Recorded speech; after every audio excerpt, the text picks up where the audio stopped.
നമ്മുടെ ഇന്നത്തെ ചിന്തയ്ക്കായിട്ട് യിരെമ്യാവിൻ്റെ പ്രവചനം 18-ാം അധ്യായത്തിൽ നിന്നാണ് ചില വാക്കുകൾ ഒന്നിച്ച് ചിന്തിക്കുവാനായിട്ട് ആഗ്രഹിക്കുന്നത്. അതിൻ്റെ 1-ാമത്തെ വാക്യം മുതൽ 6-ാമത്തെ വാക്യം വരെ പ്രാരംഭമായിട്ട് ഞാൻ വായിക്കാം. അത് ശ്രദ്ധിച്ച് കേൾക്കുക. Jeremiah chapter 18 versus 1-6. യിരെമ്യാവ് 18-ന്റെ 1 മുതൽ 6 വരെ. യഹോവയിൽ നിന്ന് യിരെമ്യാവിനുണ്ടായ അരുളപ്പാട് എന്തെന്നാൽ, നീ എഴുന്നേറ്റ് കുശവൻ്റെ വീട്ടിലേക്ക് ചെല്ലുക.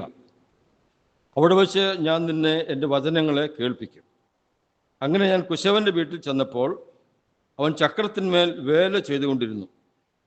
കുശവൻ കളിമണ്ണുകൊണ്ടുണ്ടാക്കിയ പാത്രം അവൻ്റെ കയ്യിൽ ചീത്തയായിപ്പോയി. എന്നാൽ കുശവൻ അതിനെ തനിക്ക് തോന്നിയതുപോലെ മറ്റൊരു പാത്രമാക്കി തീർത്തു. അപ്പോൾ യഹോവയുടെ അരുളപ്പാട് എനിക്കുണ്ടായതെന്തെന്നാൽ, ഇസ്രായേൽ ഗൃഹമേ, ഈ കുശവൻ ചെയ്യുന്നത് പോലെ എനിക്ക് നിങ്ങളോട് ചെയ്യുവാൻ കഴിയുകയില്ലയോ എന്ന് യഹോവയുടെ അരുളപ്പാട്. ഇസ്രായേൽ ഗൃഹമേ, കളിമണ്ണ് കുശവൻ്റെ കയ്യിൽ ഇരിക്കുന്നത് പോലെ നിങ്ങൾ എൻ്റെ കയ്യിൽ ഇരിക്കുന്നു. കളിമണ്ണ് കുശവൻ്റെ കയ്യിൽ ഇരിക്കുന്നത് പോലെ നിങ്ങൾ എൻ്റെ കയ്യിൽ ഇരിക്കുന്നു. ഈ വായിച്ച വാക്യങ്ങൾ നമുക്ക് കർത്താവ് അനുഗ്രഹിച്ച് തരുമാറാകട്ടെ. ദൈവത്തിൻ്റെ ജനമായ ഇസ്രായേൽ മക്കളെ വളരെ അനുഗ്രഹത്തോടെ കർത്താവ് പരിപാലിച്ചുകൊണ്ട് പോകുകയാണ്. അവർക്ക് ആവശ്യമുള്ളതെല്ലാം നൽകി, ആത്മീയ ഭൗതിക കാര്യങ്ങളൊക്കെ നൽകി സഹായിച്ചുകൊണ്ടിരിക്കുന്നു. ദൈവത്തിന് അവരെക്കുറിച്ച് ചില പ്രത്യേകമായ പദ്ധതികളുണ്ട്. അത് നടപ്പാക്കാനായിട്ട് കർത്താവ് അവരെ ഇങ്ങനെ ഉപയോഗിച്ചുകൊണ്ടിരിക്കുമ്പോൾ തന്നെ അവരാ വഴി വിട്ട് മാറിപ്പോയിട്ടുണ്ട്. പല നിലയിൽ അവർ പാപം ചെയ്ത് ദൈവത്തെ കോപിപ്പിച്ചിട്ടുണ്ട്. അപ്പോൾ കർത്താവ് പറയുവാണ് യിരെമ്യാവിനോട്, നീ അവരോട് സംസാരിക്കാനായിട്ട് ഞാൻ നിനക്കൊരു കാര്യം കാണിച്ചു തരാം. അങ്ങനെ യിരെമ്യാവിനെ പറഞ്ഞയച്ചപ്പോൾ യിരെമ്യാവ് ചെന്ന് ഒരു കുശവൻ്റെ വീട്ടിൽ ചെന്നപ്പോൾ കണ്ട കാഴ്ചയാണ്, കുശവൻ ആ ചക്രത്തിൻ്റെ മേൽ മണ്ണ് കുഴച്ചു വച്ചിട്ട് പാത്രം ഉണ്ടാക്കുന്നു.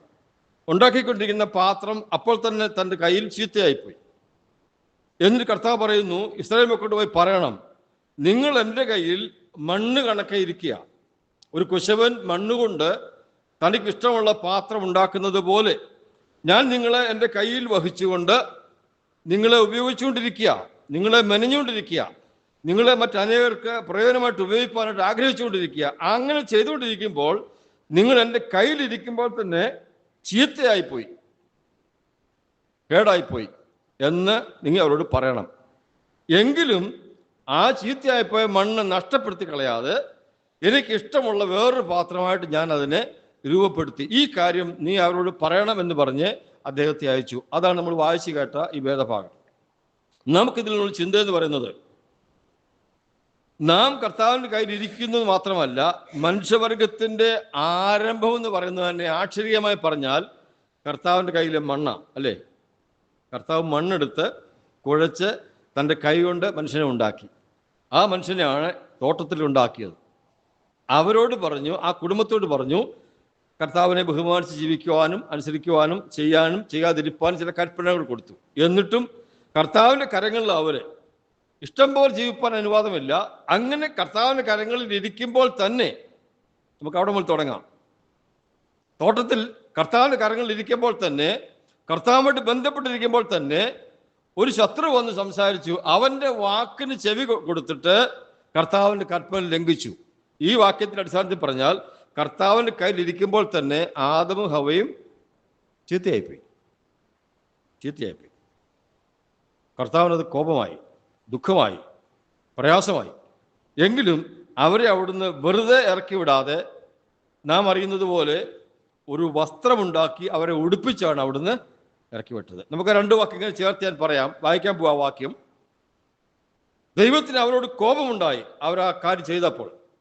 നമ്മുടെ ഇപ്പോഴത്തെ ഭാഷയിൽ പറഞ്ഞാൽ അവർ കോപ പാത്രമായി തീർന്നു. പക്ഷെ ഇറക്കി വിട്ടപ്പോൾ, വസ്ത്രം ധരിപ്പിച്ച് ഇറക്കി വിട്ടപ്പോൾ കരുണാപാത്രമായിട്ട് അവരെ ഇറക്കി വിട്ടത്. എങ്കിലും അവർ പാപികളാണ്. അവരിലും ജനിക്കുന്ന മക്കളെല്ലാവരും, നമ്മളും പാപികളായി ജനിച്ചു.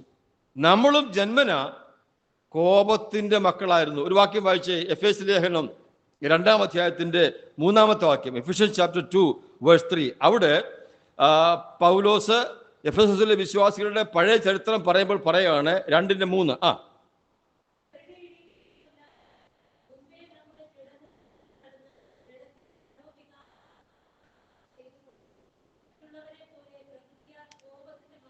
കോപത്തിന്റെ മക്കളായിരുന്നു, അതിക്രമങ്ങളാലും പാവങ്ങളാലും മരിച്ച നിങ്ങളെ അവൻ ഉയർപ്പിച്ചെന്ന് പറഞ്ഞിട്ട് നമ്മുടെ പഴയ കാര്യം പറയുക, നാം എല്ലാം കോപത്തിന്റെ മക്കളായിരുന്നു. നമുക്ക് മാറ്റം വരുത്തി. ആ മാറ്റം വരുത്തിയ കാര്യം പിന്നീട് പൗലോസ് തൻ്റെ ജീവിതം കൂടെ ചേർത്ത് പറയുന്നുണ്ട്. റോമാലേഖനം 9-ാമത്തെ അധ്യായത്തിൽ ആ 2 വാക്കും അവിടെ വരുന്നുണ്ട്. അത് ശ്രദ്ധിച്ചെന്ന് വായിച്ചാട്ട്. റോമൻസ് ചാപ്റ്റർ 9 വേഴ്സ് 24, 9-ന്റെ 24-ാമത്തെ വാക്യം, 24-ാമത്തെ വാക്യം.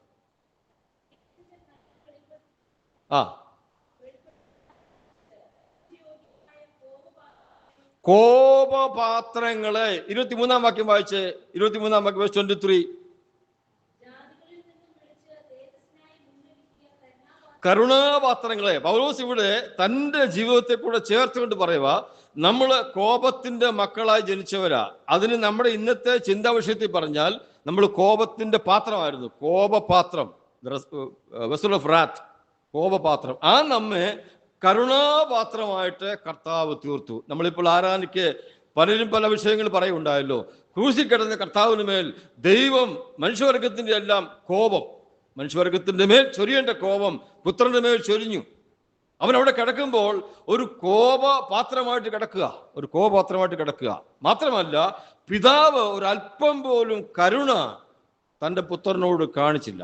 സങ്കീർത്തനക്കാരൻ പറയുന്നത്, അപ്പന് മക്കളോട് കരുണ തോന്നുന്നത് പോലെ യഹോവയ്ക്ക് ഇത് രണ്ടും അവിടെ കാണിച്ചില്ല. പിതാവാൻ ദൈവം തൻ്റെ പുത്രനോട് ഒന്നും കാണിച്ചില്ല. പുത്രനൊന്നും കരുണ കാണിച്ചില്ല, ഭക്തനൊന്നും കരുണ കാണിച്ചില്ല. എന്തെന്നറിയാമോ അങ്ങനെ ചെയ്തത്? നമ്മെ കോപപാത്രങ്ങളെ നമ്മെ കരുണാപാത്രങ്ങളായി മാറ്റുവാൻ. നമ്മുടെ കോപമെല്ലാം മാറി നമ്മെ ഇന്ന് അവൻ കരുണാപാത്രമായി തീർത്തു. അപ്പൊ ഇന്നും നമ്മളിപ്പോൾ ചിന്തിച്ചു വന്ന വിഷയം അനുസരിച്ച് നമ്മൾ എല്ലാവരും കർത്താവിൻ്റെ കയ്യിലെ പാത്രങ്ങളാ. അവൻ നമ്മെ ഇങ്ങനെ മെനഞ്ഞുകൊണ്ടിരിക്കുക. അവൻ ഇഷ്ടമുള്ളതുപോലെ മെനയുവാനായിട്ട്. അതിനായിട്ടാണ് അവൻ നമ്മെ പിടിച്ചിരിക്കുന്നത്. ഇനിയും പൗലോസിനെ വിളിച്ച വിളി, ആ വിളിയും നമ്മുടെ വിളിയും കൂടി ചേർത്ത് ചിന്തിക്കാം. അപ്പോസ്തല പ്രവൃത്തികളുടെ പുസ്തകം 9-ാം അധ്യായം, ആക്ട്സ് ചാപ്റ്റർ 9. അവിടെയാണല്ലോ പൗലോസ് രക്ഷിക്കപ്പെടുന്ന കാര്യത്തെക്കുറിച്ചും തന്നെ വിളിക്കുന്ന കാര്യം പറഞ്ഞിരിക്കുന്നത്. വേഴ്സ് 15, 15-ാമത്തെ വാക്യം, 9-15.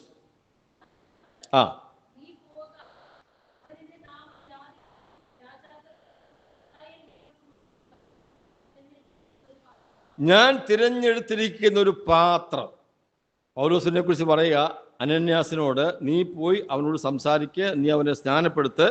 ഞാൻ അവനെ തിരഞ്ഞെടുത്തു. ഞാൻ തിരഞ്ഞെടുത്തൊരു പാത്രം, അവൻ ചോസൻ വെസൽ. നമ്മളും അങ്ങനെയാണ്. കോപപാത്രമായി നമ്മെ കരുണാപാത്രമായി രൂപാന്തരപ്പെടുത്തിയിട്ട് നമ്മെ തിരഞ്ഞെടുത്ത പാത്രമാക്കി തീർത്തു. നമ്മളെല്ലാവരെയും കർത്താവ് തിരഞ്ഞെടുത്തിട്ടുണ്ട്. രക്ഷിക്കപ്പെട്ട സകലരെയും തിരഞ്ഞെടുത്തു. ആ കാര്യങ്ങൾ എല്ലാം ഒന്നും വായിക്കുന്നില്ല, 1-2 വാക്ക് അറിയാവുന്നത് മാത്രം ഞാൻ പറയാം. നാം സാധാരണ പറയുന്നതാണല്ലോ പത്രോസിന്റെ ലേഖനത്തിലെ വാക്യം, അന്ധകാരത്തിൽ നിന്ന് അത്ഭുതപ്രകാശത്തിലേക്ക് നമ്മളെ വിളിച്ചവന്റെ സൽഗുണങ്ങളെ ഘോഷിപ്പാൻ. അവൻ നമ്മളെ വിളിച്ചതാ, നമ്മെ തിരഞ്ഞെടുത്തതാ.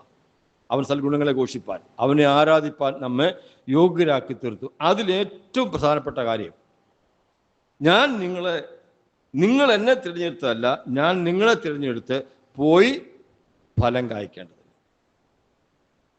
നമ്മളെ വിളിച്ചത് അന്ധകാരത്തിൽ അത്ഭുത പ്രകാശത്തിലേക്കാണ് തിരഞ്ഞെടുത്തത്. എന്തിനാ? നമ്മെ പാത്രമാക്കിയത് അവനെ ആരാധിക്കുവാൻ, അവനെ പ്രഘോഷിക്കുവാൻ. 2, ഫലം പുറപ്പെടുവിക്കുവാൻ. ഈ 2 കാര്യം നാം ചെയ്യുമ്പോൾ ദൈവം ഒരു കാര്യം ചെയ്യുന്നുണ്ട്. ആ വാക്യം നമുക്ക് വായിക്കണം. റോമാലേഖനം 8-ാം അധ്യായത്തിൽ പൗലോസ് പറയുന്നത്, അതിന്റെ 29-30 വാക്യം. Romance chapter 8 versus 29 and 30.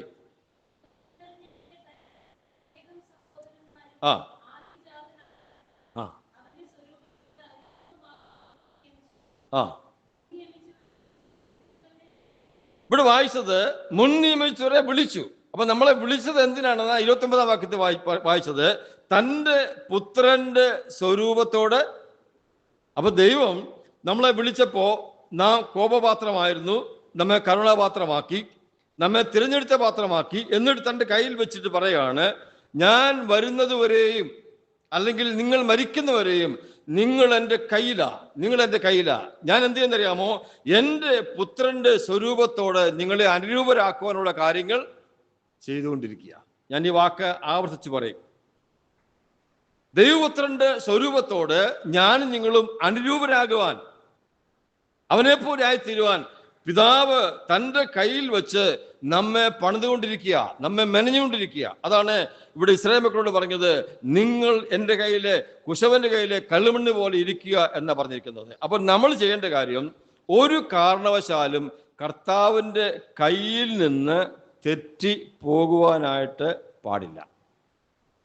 കയ്യിൽ നിന്ന് തെറ്റിപ്പോകാൻ പാടില്ല. അവിടെ വായിച്ചത് ഇസ്രായേൽ മക്കൾ കർത്താവിൻ്റെ കയ്യിൽ ഇരുന്നപ്പോൾ തന്നെ അവര് ചീത്തയായി പോയെന്ന് വായിക്കുന്നത്. ചീത്തയായിപ്പോയി. നമ്മുടെ കർത്താവ് നമ്മളെ കൊണ്ട് ഉദ്ദേശിക്കുന്നത് ഇവിടെ കർത്താവിനെ ആരാധിക്കണമെന്ന് മാത്രമല്ല, ശുശ്രൂഷ ചെയ്യണമെന്ന് മാത്രമല്ല, സുവിശേഷ വേല ചെയ്യണമെന്ന് മാത്രമല്ല, നാം അവിടെ ചെല്ലുമ്പോൾ തൻ്റെ പുത്രനെ പോലെ നാം ഇരിക്കണം. യോഹന്നാൻ പറഞ്ഞായിരുന്നല്ലോ, കാൺമീൻ, നാം ദൈവമക്കൾ വിളിക്കപ്പെടുവാൻ പിതാവ് എത്ര വലിയ സ്നേഹം തന്നിരിക്കുന്നു.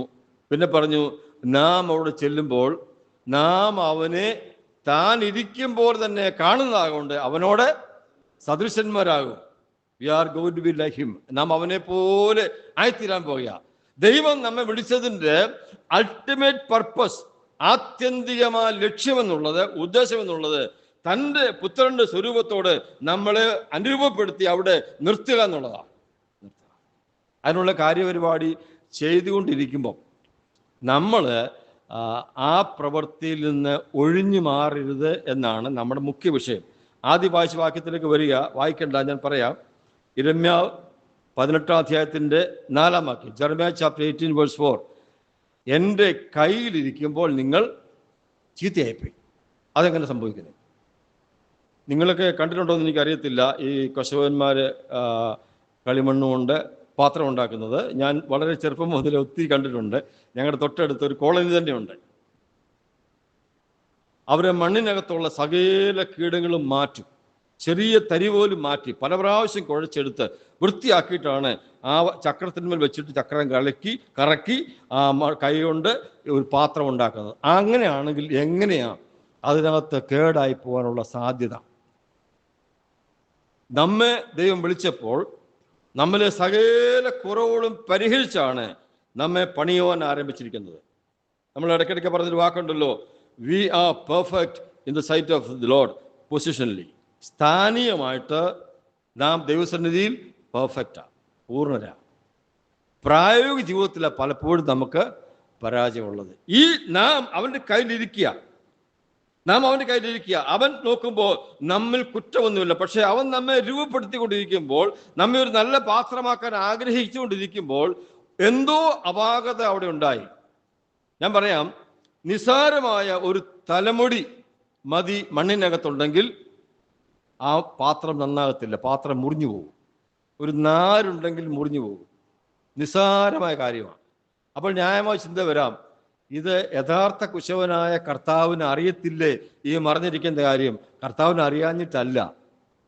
അറിയാഞ്ഞിട്ടല്ല, ഞാനും നിങ്ങളും ചില കാര്യങ്ങൾ മറച്ചു വച്ചിരിക്കുക. അവൻ നമ്മെ ഉപയോഗിക്കുമ്പോൾ, അവൻ നമ്മെ രൂപാന്തരപ്പെടുത്തുമ്പോൾ കർത്താവിന് അത് മറിഞ്ഞിരിക്കുന്ന കാര്യമായിട്ടല്ല. അവന് മറിഞ്ഞിരിക്കുന്ന ഒരു കാര്യമല്ല, അവന് കണ്ണിന് സകലവും മലർന്നതും നഗ്നമായും കിടക്കുന്നു നമ്മൾ വായിക്കുന്നത്. പിന്നെന്താ സംഭവം? എനിക്ക് നിങ്ങൾക്കും ചില രഹസ്യ സ്വഭാവങ്ങളുണ്ട്. അത് അവരവർക്കേ അറിയത്തുള്ളൂ. കാണുന്നതാണോ, കേൾക്കുന്നതാണോ, വായിക്കുന്നതാണോ, സംസാരിക്കുന്നതാണോ, പ്രവർത്തിക്കുന്നതാണോ, ചിന്തിക്കുന്നതാണോ, എന്താണെന്ന് അവരവർക്കേ അറിയത്തുള്ളൂ. ഇത് നാം മറച്ചു വച്ചിരിക്കുക, തുറന്നു പറയുന്നില്ല. ആരാധിക്കുന്നുണ്ട്, അപ്പം നിൽക്കുന്നുണ്ട്, പാട്ട് പാടുന്നുണ്ട്, സ്തോത്രാഴ്ച ഇടുന്നുണ്ട്, പല കാര്യങ്ങൾ ചെയ്യുന്നുണ്ടെങ്കിലും നമ്മിൽ ചില രഹസ്യഭാവങ്ങൾ പ്രിയമുള്ളവരെ ഉണ്ടിടത്തോളം കാലം എന്തുമാകട്ടെ, ഒരുപക്ഷെ കഠിനമായ കാര്യമല്ലായിരിക്കാം, കർത്താവിനോട് ഏറ്റുപറഞ്ഞ് ഉപേക്ഷിക്കാതെ, ഏറ്റുപറഞ്ഞ് സമ്മതിക്കാതെ എന്തെല്ലാം ഉണ്ടെങ്കിലും അത് മറഞ്ഞിരിക്കുന്ന കാര്യമാണ്. കർത്താവിന് അറിയാമഞ്ഞിട്ടല്ല, ഞാനും നിങ്ങൾ സമ്മതിച്ചെങ്കിൽ മാത്രമേ അവൻ അത് നുള്ളിയെടുക്കത്തുള്ളൂ. അത് സമ്മതിക്കണം. സമ്മതിച്ചില്ലെങ്കിൽ എന്ത് ചെയ്യുന്നറിയാമോ?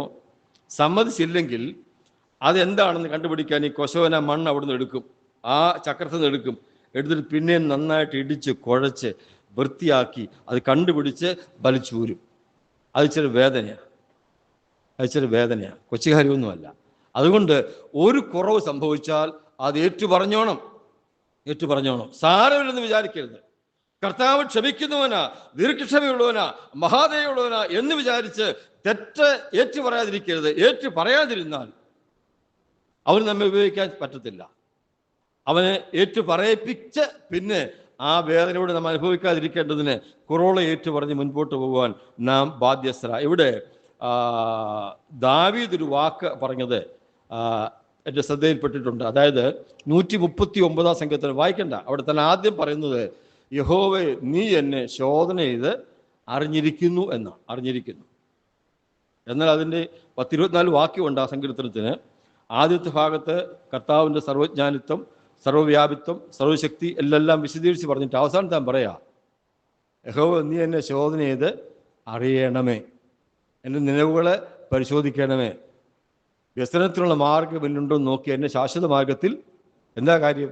ആദ്യം പറഞ്ഞ കുഴപ്പമൊന്നുമില്ല. ഒന്നാമത്തെ വാക്യത്തിൽ 23-ാം വാക്യത്തിൽ പറഞ്ഞ കുഴപ്പമുണ്ട്, കണ്ടുപിടിച്ച് എന്നെ അറിയിക്കണമെന്ന്. എന്താ കാര്യം എന്നറിയാമോ? ഇതിനിടയ്ക്കാണ് ദൈവത്തിൻ്റെ മഹത്വവും ശ്രേഷ്ഠതയും എനിക്ക് മനസ്സിലായത്. അപ്പോൾ താൻ സമ്മതിച്ചു, ദൈവവുമായിട്ട് എന്നെ താരതമ്യപ്പെടുത്തുമ്പോൾ ഞാൻ കുഴപ്പമുള്ളവരാണ്. എന്താ എൻ്റെ നിങ്ങളുടെ ജീവിതത്തിൽ കുറവ് നമുക്ക് കണ്ടുപിടിക്കാൻ തടസ്സം എന്നറിയാമോ? നമ്മൾ പലപ്പോഴും താരതമ്യപ്പെടുത്തുന്ന ആരെയെന്നറിയാമോ? എന്നെ അടുത്തൊരു സഹോദരനോടാ, അടുത്തൊരു സഹോദരിയോടാ. ഞാൻ അവരെക്കാളും മെച്ചമാണ്. അത് ശരിയായിരിക്കാം, അതല്ല ഇവിടുത്തെ വിഷയം. ഞാൻ എന്നെ താരതമ്യപ്പെടുത്തേണ്ടത് കർത്താവുമായിട്ടാണ്. അവനേക്കാളും മെച്ചമായിട്ടില്ല, അവനോളം വരുവാൻ അവൻ ആഗ്രഹിക്കുന്നു. അങ്ങനെ ചെയ്തെങ്കിൽ മാത്രമേ അവൻ നമ്മളെ ഉപയോഗിക്കത്തുള്ളൂ. ഞാൻ അല്പം കൂടെ സ്പീഡിലങ്ങ് പോവുക. എബ്രായ ലേഖനകാരൻ പറഞ്ഞു, മുറുകെ പറ്റുന്ന പാപം സകല ഭാരവും വിട്ടു വേണം മുൻപോട്ട് പോകാൻ. ഇല്ലെങ്കിൽ ഈ കർത്താവിൻ്റെ കയ്യിൽ നാം ചീത്തയായി പോകാൻ സാധ്യതയുണ്ട്.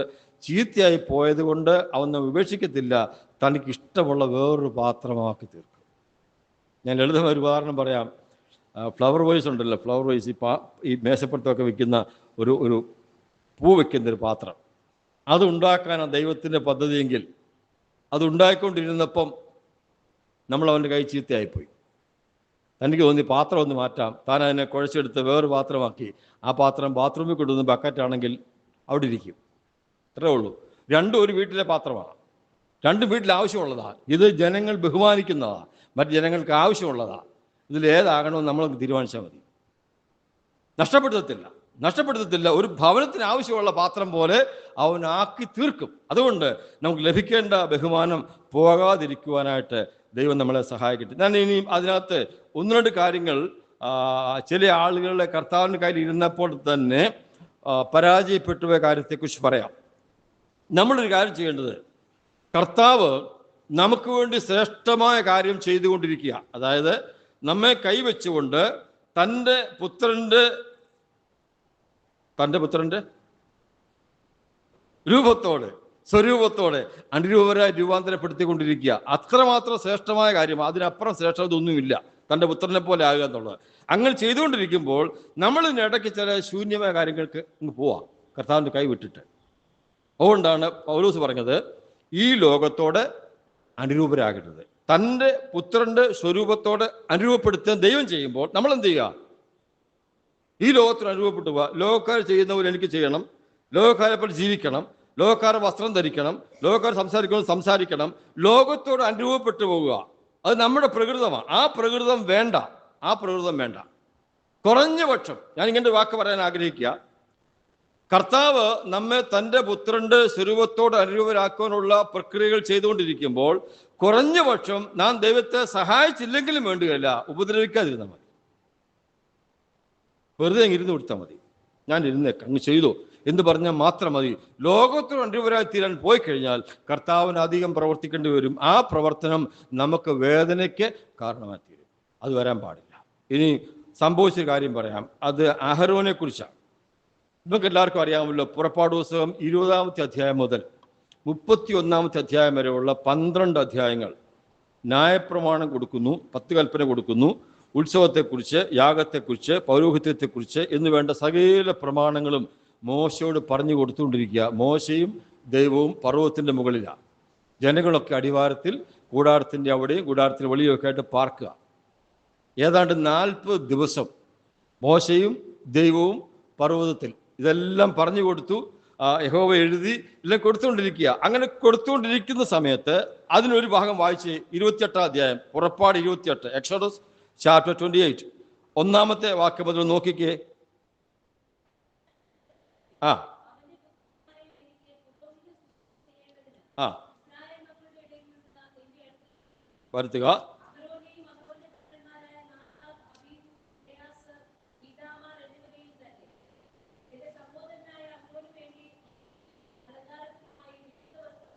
മതി, അവിടെ നിൽക്കട്ടെ. ഞാൻ പറയുന്നത് ഒന്നുകൂടെ ആവർത്തിച്ച് പറയുന്നു. 20 അധ്യായം മുതൽ 31 അധ്യായം വരെയും ഈ കാര്യം പറയുന്നത്.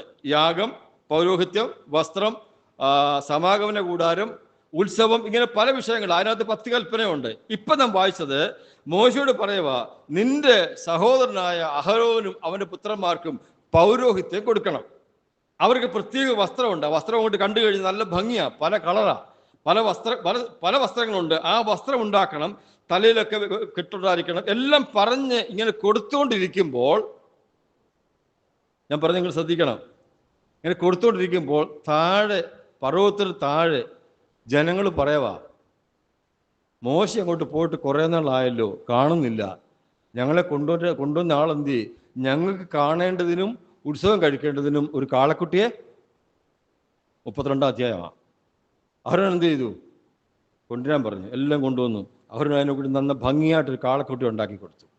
ദൈവം പർവ്വതത്തിൽ, ദൈവം തന്റെ ദാസനായ മോശയോട് പറയാ, നിന്റെ സഹോദരനായ അഹരോനും അവന്റെ സഹോദരന്മാർക്കും പ്രത്യേക വസ്ത്രം ഉണ്ടാക്കണം, അവർക്ക് തലപ്പാവുണ്ടാക്കണം, നടുക്കെട്ടുണ്ടാക്കണം, അവരെ പുരോഹിതന്മാരായിട്ട് അഭിഷേകം ചെയ്യണം, വലിയ ശുശ്രൂഷ ചെയ്യിപ്പിക്കണമെന്ന് ദൈവം പറഞ്ഞുകൊണ്ടിരിക്കുക. അവിടെ ശ്രേഷ്ഠമായ കാര്യം ചെയ്തുകൊണ്ടിരിക്കുമ്പോൾ ഇവിടെ ശൂന്യമായ കാര്യം ചെയ്യുന്നു. എന്തുവാ?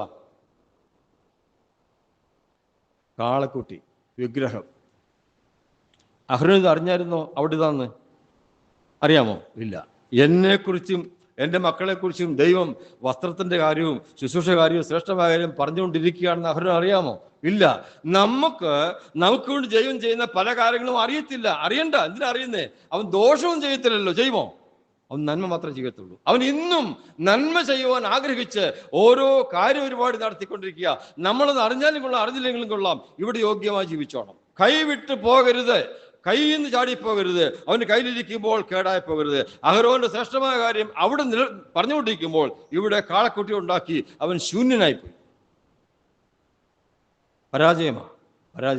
ഞാൻ ചോദിക്കട്ടെ, നമ്മിൽ ആരെങ്കിലും ഇങ്ങനെ ചെയ്യുന്നുണ്ടോ? ഒരു കാര്യത്തിലും ധൃതി വെക്കണ്ട.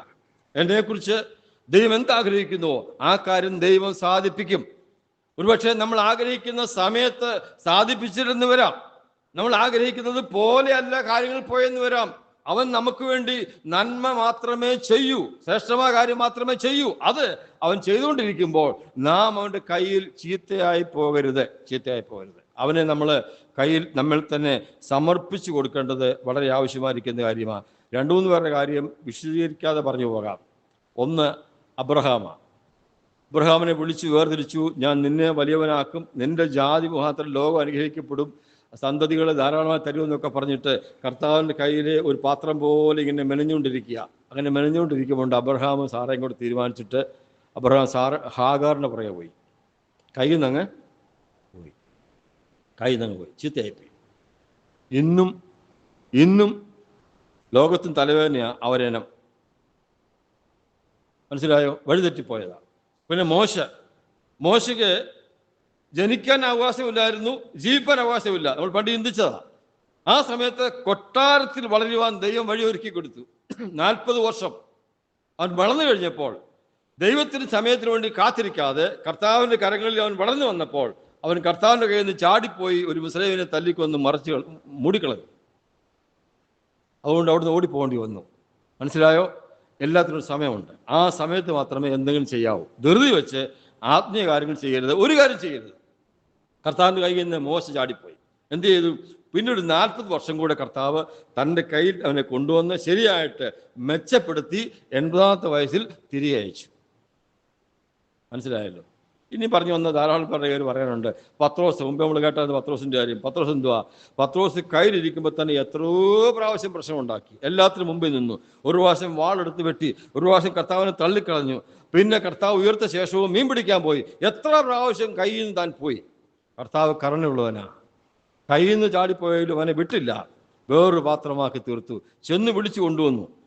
കുഞ്ഞുങ്ങളെ കൂട്ടുവാൻ പലതും ഉണ്ടോയെന്ന് പറഞ്ഞ് കൊണ്ടുവന്ന് അവനെ യഥാസ്ഥാനപ്പെടുത്തി. ഒറ്റ പ്രസംഗത്തിൽ എത്ര പേരാ? 3000. കർത്താവ് ചെയ്യും. അവൻ കരുണയുള്ളവനാ. ഇനിയും അതിൻ്റെ ഒരു വാക്കൂടെ പറഞ്ഞ് ആ ഭാഗം ഞാൻ അവസാനിപ്പിക്കാം. ഒരു വാക്യം വായിച്ചു. യെശയ്യാവിന്റെ പ്രവചനം 64 അധ്യായം, ഐശയ്യ 64 വേഴ്സസ് 7 and 8, 7-8 വാക്യം. ഇത്രയൊക്കെ ചെയ്താലും കർത്താവിന്റെ കരുണയെ വായിക്കുന്നത്. വായിച്ചേ.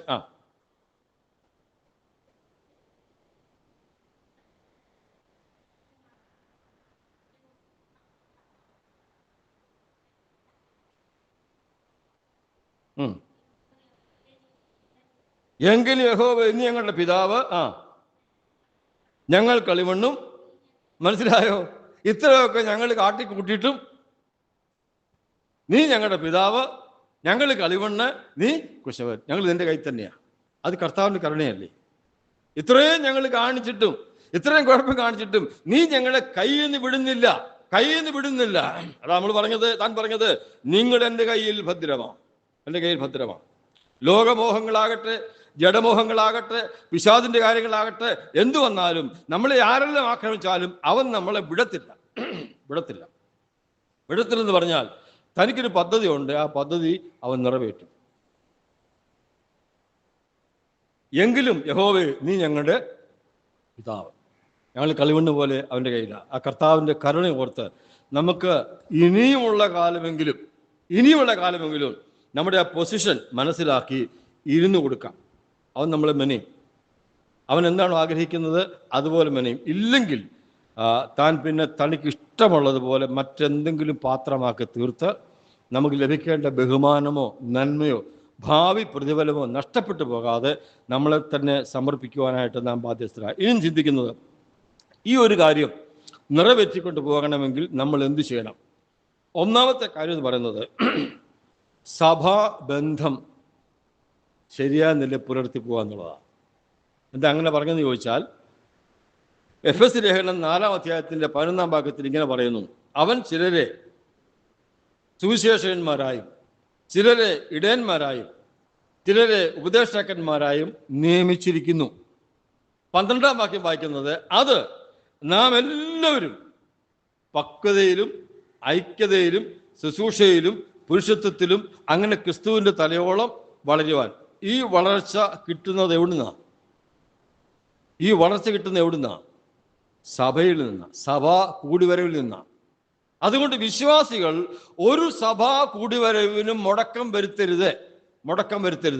ഇവിടെ അല്ലാതെ മറ്റെങ്ങും അതുപോലെ ഒരു പരിശീലനം, ഒരു പഠിപ്പിക്കൽ, ഒരു പ്രാർത്ഥനായോഗം, ഒരു കൂട്ടായ്മയോഗം, ഒരു വചന ശുശ്രൂഷ, ഒരു ആത്മീയ അനുഗ്രഹം ലഭിക്കുന്ന സ്ഥലം വേറെ ഇല്ല. അപ്പൊ കർത്താവിന്റെ കയ്യിൽ പ്രയോജനമുള്ള പാത്രമായി തീരുവാൻ കർത്താവ് നമ്മെ ആക്കി വച്ചിരിക്കുന്നത് ഒരു പ്രാദേശിക സഭയിലാണ്. പ്രാദേശിക സഭയ്ക്ക് ഒത്തിരി ഉത്തരവാദിത്വമുണ്ട്. സഭയിലെ ഉത്തരവാദിത്തപ്പെട്ടവരും ആ കാര്യങ്ങൾ കൃത്യമായി ചെയ്തെങ്കിൽ മാത്രമേ വിശ്വാസികൾ ബലപ്പെട്ട് പോവുകയുള്ളൂ. നമ്മൾ സാധാരണ സമുദായസ്ഥർ ചെയ്യുന്ന പോലെ അല്ലല്ലോ.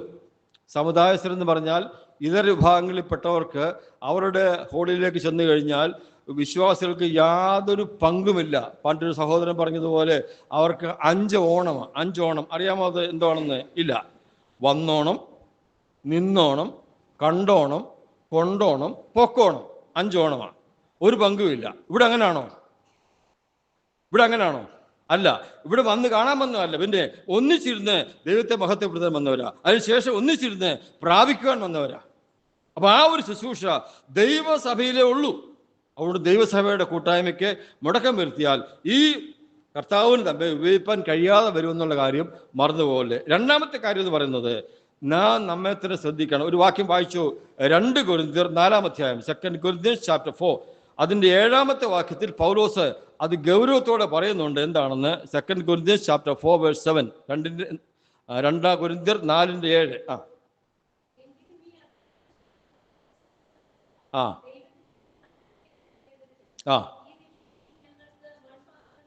ഈ നിക്ഷേപം ഞങ്ങൾക്ക് മൺപാത്രങ്ങളിൽ. അത് ഓർത്തോണം. കൃപയാണെങ്കിലും കൃപാവരമാണെങ്കിലും കഴിവാണെങ്കിലും ശുശ്രൂഷയാണെങ്കിലും ആരോഗ്യമാണെങ്കിലും എല്ലാം തന്നിരിക്കുന്നത് എവിടെയാ? ഈ മൺപാത്രത്തിലാണ്. നിക്ഷേപം, ട്രഷർ. സാധാരണ നിക്ഷേപം എന്ന് പറഞ്ഞ, ട്രഷർ എന്ന് പറഞ്ഞ ഏറ്റവും വിലപിടിപ്പുള്ളതാണ്. ഏറ്റവും വിലപിടിപ്പുള്ള വസ്തുക്കൾ നമ്മൾ സൂക്ഷിക്കുന്നത് എവിടെയാ സാധാരണ? ബാങ്കില്, പിന്നെ ലോക്കറില്, എന്നുവെച്ചാൽ സ്ട്രോങ് ആയിട്ടുള്ള സ്ഥലത്താണ്. സ്ട്രോങ് ആയിട്ട്. ഇത് മണ്ണല്ലേ? ദൈവം തന്ന നിക്ഷേപം ഇവിടെ തന്നിക്കുന്ന മൺപാത്രത്തിൽ. അതിനാ ദൈവത്തിന് തെറ്റുപറ്റിയോ? ഇല്ല. ഞാൻ പറഞ്ഞ വാക്ക് നീ ശ്രദ്ധിക്കണം. എന്നെ നിങ്ങളെയും വിശ്വസിച്ചേൽപ്പിച്ചേക്കോ. ഇത് സൂക്ഷിച്ചോളും. തകർത്ത് കളയത്തില്ല. ഉപയോഗിച്ചോളൂ എന്ന് വിശ്വസിച്ചേൽപ്പിച്ചേക്കുക. അത്ര വിശ്വാസമാണ് എന്നെയും നിങ്ങളും ദൈവത്തിന്. ഈ നിക്ഷേപം തന്നിരിക്കുന്ന എവിടെയാ? ഈ മൺപാത്രത്തിലാണ്. ആ ഒരു ബോധ്യം നമുക്ക് വേണം. കർത്താവേ, ഞാൻ ഇതിന് യോഗ്യതയുള്ളതല്ല. എന്നെ ചുറ്റുപാട് പാർക്കുന്ന പലരുണ്ട്. എൻ്റെ തന്നെ സ്വന്തക്കാർ പലരുണ്ട്. അവർക്ക് ഈ ഭാഗ്യം ലഭിച്ചിട്ടില്ല. രക്ഷിക്കപ്പെടാത്ത പലരുണ്ട്. എന്നെ രക്ഷിച്ചല്ലോ, ഈ മൺപാത്രത്തിനകത്ത് ഇതെല്ലാം കൂടെ തന്നല്ലോ എന്നോർത്ത് നാം വളരെ സൂക്ഷ്മതയോടെ ജീവിച്ചെങ്കിൽ മാത്രമേ നമുക്കത് പ്രയോജനപ്പെടുത്താനായിട്ട് സാധിക്കത്തുള്ളൂ. മാത്രമല്ല, വിശ്വാസികൾക്കൊരു തകർച്ചയുടെ അനുഭവം വേണം. അത് പറയുമ്പോൾ ഞാൻ വിശദീകരിക്കത്തില്ല, കാരണം അതിന് സമയം അനുവദിക്കുന്നില്ല. കർത്താവ് അനുവദിച്ചാൽ നമ്മുടെ വിശ്വാസപരന്മാരുടെ പഠനം വരുമ്പോൾ ഗിദെയോനെ കുറിച്ച് പറയുമ്പോൾ അക്കാര്യം ഞാൻ പറയാം. വിശ്വാസികൾക്ക് തകർച്ച ആവശ്യമാണ്. തകർച്ച എന്ന് പറഞ്ഞാൽ ഒരു വാക്യം വായിച്ച 31 സങ്കീർത്തനം, സാംസ് 31 വേഴ്സ് 12, അതിൻ്റെ 12 വാക്യം, 31-ന്റെ 12 വാക്യം.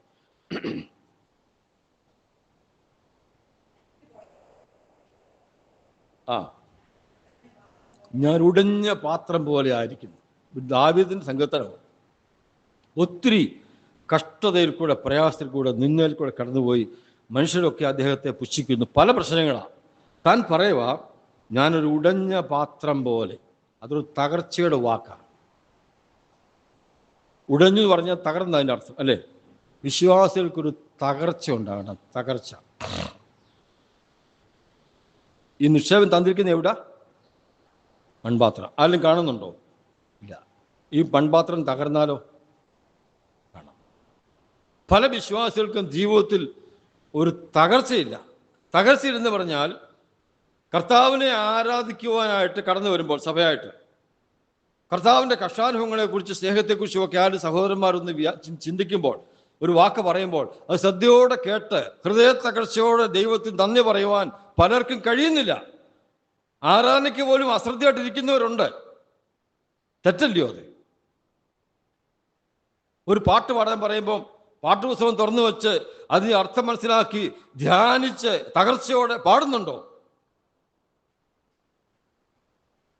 പല പാട്ടും കാണാതെ അങ്ങ് പാടുമല്ലേ? പല പാട്ടും തെറ്റിച്ച് പാടത്തില്ലയോ? ഞാൻ മുമ്പ് ചോദിച്ചതാ.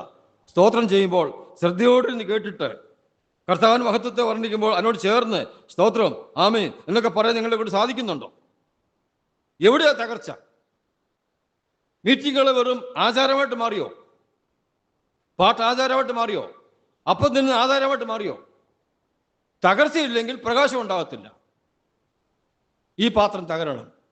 തകർച്ച ഹൃദയത്തിൽ നിന്നുണ്ടാകണം. എങ്കിൽ മാത്രം ദൈവത്തിന് നമ്മളെ ഉപയോഗിക്കാൻ സാധിക്കത്തുള്ളൂ. 3 കാര്യം ഞാൻ പറഞ്ഞു. 1, സഭാബന്ധം. 2, ഇവിടെ തന്നിരിക്കുന്നത് ഈ പാത്രത്തിലാണ്. ആ പാത്രത്തെ സൂക്ഷിക്കണം. 3, ഒരു തകർച്ച നമുക്ക് ഇടയ്ക്കിടയ്ക്ക് ഉണ്ടാകണം. കുറ്റം ഉണ്ടായാൽ തകർച്ച ഉണ്ടാകണം. ആ തകർച്ച നമ്മെ കൂടുതൽ പ്രയോജനത്തിലേക്ക് കൊണ്ടുവരും. അത് 1-2 കാര്യങ്ങൾ പറഞ്ഞ് ഞാൻ അവസാനിപ്പിക്കുക. യോസഫിന്, ഇവിടെ ഞാൻ പറഞ്ഞൊന്നും എനിക്കറിയത്തില്ല. യോസഫിനെ കുറിച്ച് പറഞ്ഞപ്പം, യോസഫ് ഒരു നല്ല മനുഷ്യനാണ്. സഹോദരന്മാർ തന്നെ കുഴിയിലിട്ടു. പോത്തിഫറിൻ്റെ ഭാര്യ തന്നെ തെറ്റ് ചെയ്യാത്തതിന് ജയിലിലടച്ചു. ഒത്തിരി കഷ്ടം തന്നെ അനുഭവിച്ചു. ഒരു നല്ല മനുഷ്യൻ നമ്മൾ പറയും, ശരിയാ. പക്ഷെ തൻ്റെ ജീവിതത്തിൽ കുറവുണ്ടായിരുന്നു എന്നാണ് നമുക്ക് മനസ്സിലാക്കാൻ പറ്റുന്നത്. ആ കുറവ് എന്താണെന്നറിയാമോ?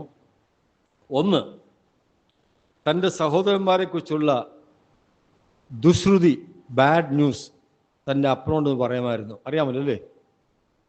അതിൻ്റെ അർത്ഥം എന്തുവാ? ഇപ്പം ഞാൻ ആ സഹോദരനോട് ഈ സഹോദരൻ്റെ കുറ്റം പോയി പറയാം. അതിൻ്റെ അർത്ഥം എന്തുവാ? ഈ സഹോദരനേക്കാളും ഞാൻ മെച്ചമാണ്. മനസ്സിലായോ? ശരിയാണോ? ആ സ്വഭാവം നല്ലതല്ല. പിന്നെ ഞാനൊരു സ്വപ്നം കണ്ടു. ആരാ? ഞാൻ. എന്തുവാ? നിങ്ങൾ എന്നെ നമസ്കരിക്കുന്നു. ഞാനൊരു സ്വപ്നം കണ്ടു. എന്തുവാ? അപ്പനും അമ്മ എന്നെ നമസ്കരിക്കുന്നു. ശരിയാ, സ്വപ്നം കണ്ടു കാണും. നീ ഇത് പറയായിരുന്നപ്പോൾ പറയായിരുന്നു. അപ്പം ഞാനെന്നുള്ള മനോഭാവവും അമ്മ മോശം എന്നുള്ള മനോഭാവവും ജോസഫിനുണ്ടായിരുന്നു. നിങ്ങൾ സമ്മതിച്ചല്ലോ അല്ലേ? ജോസഫ് നല്ലവനായിരുന്നു, ഞാൻ സമ്മതിച്ചു. ഈ കുറ്റം തനിക്കുണ്ടായിരുന്നു. ഈ കുറ്റത്തിന് ദൈവം തനിക്ക് ചെറിയ ശിക്ഷ കൊടുത്തു. വായിച്ചു 105 സങ്കീർത്തനം, സാംസ് 105, 105 സങ്കീർത്തനം 17, 18, 19 വാക്യം, 17, 18 and 19.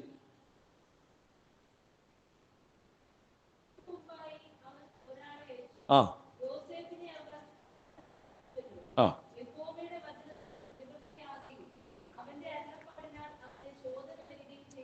ആ അവൻ്റെ അരുളപ്പാടിനാൽ, ആരുടെയാ? യഹോവയുടെ അരുളപ്പാടിനാൽ അവന് ശോധന വരികയും ചെയ്യുവോളം കാലുകളെ വിലങ്ങുകൊണ്ട് ബന്ധിച്ചു. കാല് വിലങ്ങുകൊണ്ട് ബന്ധിച്ചത് പൊത്തിഫറിന്റെ ഭാര്യയോട് പാപം ചെയ്തു എന്നുള്ള കുറ്റാരോപണത്തിലാണ്, സത്യമല്ലെങ്കിൽ പോലും. പക്ഷെ വചനം പഠിപ്പിക്കുന്നത് യഹോവയുടെ അരുളപ്പാട് വരുവോളം അവന് ശോധന ചെയ്ത് തീരുവോളം. അതിൻ്റെ അർത്ഥം എന്നാ? യോസഫിനെ അല്പ ശോധന ചെയ്യാനായിട്ട് ഉണ്ടായിരുന്നു ദൈവത്തിന്. ഞാനിത് എങ്ങൊന്നും കൊണ്ടുവന്നല്ല, ബൈബിൾ വായിച്ച് ചെയ്യിപ്പിച്ച സത്യമായത്. നമ്മൾ പലപ്പോഴും വിചാരിക്കുന്നത് എന്നാ, എനിക്ക് കുഴപ്പമൊന്നുമില്ല, ഞാൻ കുഴപ്പമൊന്നും, ഞാൻ നന്നായിട്ട് പഠിപ്പിക്കുന്നൊക്കെ ആളാണ്, പ്രസംഗിക്കുന്ന ആളാണ്. അങ്ങനൊന്നും അല്ല. കമ്പനം നോക്കുമ്പോൾ ഉണ്ട്, കുഴപ്പം ഉണ്ട്. അത് തകർന്നെങ്കിലേ പറ്റൂ.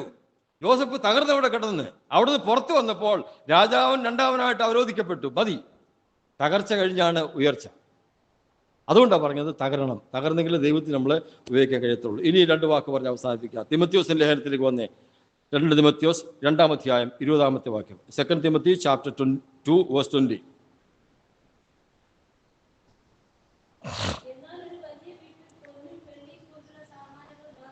ആ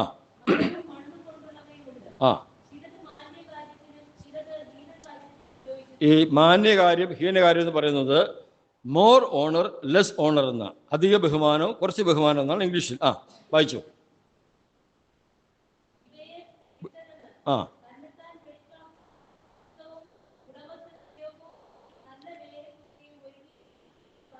ഇത് ഒരു സഭയുടെ ചിത്രമായിട്ട് നമുക്കിതിനെ എടുക്കാം. ഒരു വലിയ വീടാണ്, ധാരാളം പാത്രങ്ങൾ അവിടെ ഉണ്ട്. എല്ലാ വിശ്വാസികളും ഒരുപോലെ അല്ല. സഹോദരിമാരുണ്ട്, സഹോദരന്മാരുണ്ട്, സുവിശേഷന്മാരുണ്ട്, മൂപ്പന്മാരുണ്ട്, ശുശ്രൂഷകന്മാരുണ്ട്, പ്രായമുള്ള സഹോദരിമാരുണ്ട്, യൗവനക്കാരുണ്ട്. എല്ലാവരുടെയും സ്ഥാനവും മാനവും ബഹുമാനവും ഒക്കെ വ്യത്യസ്തമാണ്. അങ്ങനെ തന്നെ ബൈബിളിൽ പഠിപ്പിക്കുന്നുമുണ്ട്. ശുശ്രൂഷകന്മാരിലും വ്യത്യാസമുണ്ട്.